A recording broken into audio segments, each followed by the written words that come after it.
அனைவருக்கும் என் அன்பு வணக்கம். அண்ணல் அம்பேத்கர் என்று சொன்னால் அவர் இந்திய அரசமைப்பு சட்டத்தை தயாரித்த குழுவிற்கு தலைமையேற்றவர் என்பது எல்லோருக்கும் நினைவுக்கு வருகிற செய்தி. அது உண்மையானது, சரியானது, நினைவில் கொள்ள வேண்டியது. ஆனால் அம்பேத்கர் என்றால் அரசமைப்பு சட்டத்தை உருவாக்கியவர் என்பது மட்டுமே அடையாளம் ஆகாது. அப்படியானால் பட்டியலின மக்களுக்காக போராடியவர் என்று சொல்லலாமா? சொல்லலாம், அதுவும் உண்மைதான். ஆனால் அது மட்டுமே கூட போதுமானதில்லை. அண்ணல் அம்பேத்கர் ஒட்டுமொத்தமாக சமூகத்துக்காக, சமத்துவத்துக்காக, சமூக நீதிக்காக போராடிய ஒரு போராளி என்பதுதான் சரியானது. அப்படி சமூக நீதி என்று சொன்னால் எப்படியெல்லாம் போராடினார்? சாதி அடிப்படையில் சமத்துவம் வேண்டும் என்பது மட்டுமல்ல, பால் அடிப்படையிலும் கூட சமத்துவம் வேண்டும். ஆண் பெண் என்கிற பாகுபாடு இல்லை. பெண்ணும் ஆணும் சமமானவர்களாக நடத்தப்பட வேண்டும். தொழிலாளர்களினுடைய முன்னேற்றம் வேண்டும் என்கிற எல்லாவற்றுக்காகவும் அம்பேத்கர் அவர்கள் பேசியிருக்கிறார். பெண்களுக்காக அம்பேத்கர் பேசியிருக்கிறாரா? எல்லோருக்கும் தெரியும். 51 அம்பேத்கர் அவர்கள் கொண்டு வந்த இந்து சட்ட திருத்த மசோதாவில் பெண்களுக்காக அவர் குறிப்பிட்டிருப்பது நிறைய.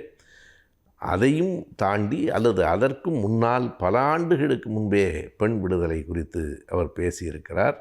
அவரோடு தொடர்பில் இருந்த பேபி காம்லே ஒரு இடத்தில் எழுதுகிறார், நீங்கள் 20 ஆண்டுகளுக்கு உங்கள் வாழ்க்கையை கூட தியாகம் செய்யுங்கள், வீட்டில் இருக்கிற பெண்களை படிக்க வையுங்கள்.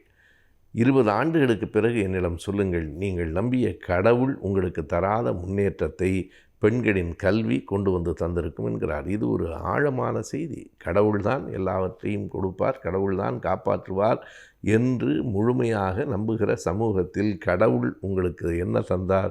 அதைவிட பெண் கல்வி இந்த சமூகத்திற்கு மேலானதை தரும் என்று அம்பேத்கர் சொல்லுகிறார். அதையும் தாண்டி குறிப்பாக ஒரு இடத்தை நாம் சொல்ல வேண்டும். 1927 டிசம்பர் 25 அண்ணல் அம்பேத்கர் மனுநீதியை கொளுத்தினார் என்பது நாம் அறிந்த செய்தி.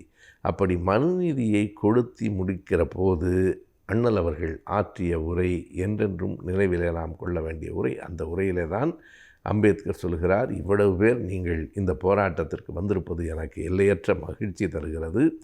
அதிலும் மிக பெரும் மகிழ்ச்சி எங்கிருந்து வருகிறது என்றால், ஆண்கள் மட்டுமல்லாமல் பெண்களும் வந்திருக்கிறீர்கள் என்பது. பெண்கள் போராட்டத்தில் இறங்கினால்தான் எந்த ஒரு போராட்டமும் வெற்றி பெறும் என்று அன்றைக்கு பேசுகிறார். அது மட்டுமல்லாமல் நாம் வீட்டில், பொதுவாக சமூகத்தில் எல்லா பணிகளையும் பெண்களும் ஆண்களும் சேர்ந்து தானே செய்கிறோம்.